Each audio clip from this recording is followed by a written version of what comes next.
ദൈവം നമ്മിൽ നിന്ന് അതിസ്വാഭാവികമായതൊന്നും പ്രതീക്ഷിക്കുന്നില്ല. ദൈവം ആഗ്രഹിക്കുന്ന ഒരു കാര്യമുള്ളൂ, നിന്റെ കഴിവ് കൊണ്ട് ചെയ്യാൻ പറ്റുന്ന കാര്യങ്ങൾ.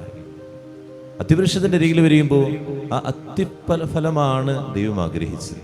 അതായത് ദൈവം അത്തിവൃക്ഷത്തിൽ നിന്ന് ആപ്പിളോ ഓറഞ്ചോ അല്ലെങ്കിൽ മുന്തിരി ഒന്നും ദൈവം ആഗ്രഹിച്ചില്ല. ഇത് തന്നെയാണ് നമ്മളോട് ഓരോരുത്തരും പറയുന്നത്. നിന്നിൽ നിന്ന് വലിയ കാര്യങ്ങളൊന്നല്ല, നിനക്ക് ചെയ്യാൻ പറ്റുന്ന കുറേ കാര്യങ്ങൾ ഇട്ട്, അത് ദൈവം ആഗ്രഹിക്കുന്ന കാര്യങ്ങളാണ്. ഏത് സാഹചര്യത്തിലായാലും നിനക്ക് ചെയ്യാൻ പറ്റുന്നൊരു കാര്യങ്ങളുണ്ട്. നീ ആയിരിക്കുന്ന സാഹചര്യങ്ങൾ സന്തോഷം പകരാൻ, നന്മ പകരാൻ, ചെയ്യാൻ പറ്റുന്ന നന്മകൾ ചെയ്യാൻ, അതൊക്കെ ദൈവം ആഗ്രഹിക്കുന്ന കാര്യങ്ങളാണ്. അത് നീ ചെയ്യാതെ ഈ ദുഷ്ട മനസ്സോടുകൂടി ഇരിക്കുമ്പോഴാണ് നീ ഉണങ്ങിപ്പോയൊരു അത്യവൃക്ഷമായിട്ട് മാറുന്നത്. നമ്മൾ ചിന്തിച്ച് നോക്കുക, എന്നിൽ നിന്ന് ദൈവം ആഗ്രഹിക്കുന്ന കാര്യം എനിക്ക് കൊടുക്കാൻ പറ്റുന്നുണ്ടോ? വലിയ കാര്യങ്ങളൊന്നുമല്ല, ദൈവം ആഗ്രഹിക്കുന്ന ചെറിയ ചെറിയ കാര്യങ്ങൾ.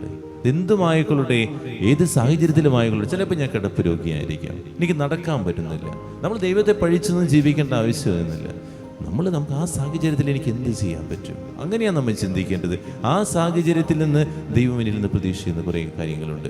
നമ്മൾ ആയിരിക്കുന്ന സാഹചര്യത്തിൽ നിന്ന് ദൈവം ആഗ്രഹിക്കുന്ന കുറേ കാര്യം. അതും ചെയ്യാതെ മടി പിടിച്ച് നമ്മളെ തന്നെ പഴിച്ച്, ദൈവം എനിക്ക് അത് തന്നില്ല, ഇത് തന്നില്ല, എന്നെ ഇങ്ങനെ ജീവിപ്പിച്ചിരിക്കുകയാണ്, എനിക്ക് സമ്പാദ്യം തന്നില്ല എന്ന് പറഞ്ഞ് നമ്മളിങ്ങനെ നമ്മുടെ ജീവിതം ഒന്നുമല്ലാതാക്കുന്നു. ദൈവം നമ്മുടെ അരികിലേക്ക് വരുമ്പോൾ ചോദിക്കും, നിനക്ക് എന്തെങ്കിലും തരാനുണ്ടോ? കൊടുക്കാം. നമുക്കതിനു വേണ്ടി പ്രാർത്ഥിക്കാം. നമുക്കൊന്ന് നമ്മെ തന്നെ പൊടിതട്ടി എഴുന്നേൽക്കാം. നമ്മുടെ ജീവിതത്തിൽ ദൈവം ആഗ്രഹിക്കുന്ന കാര്യങ്ങൾ എനിക്ക് കൊടുക്കാൻ പറ്റുന്നത് പ്രാർത്ഥിക്കാം.